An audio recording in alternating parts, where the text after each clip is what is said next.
नवंबर का महीना आ गया है।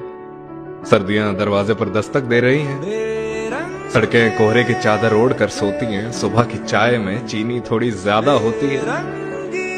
सूरज खिड़की से दबे पांव आता है। धूप हौले से तुमको जगाती है। वो लड़की जो याद आई नहीं अरसों से, वो फिर से याद आ जाती है।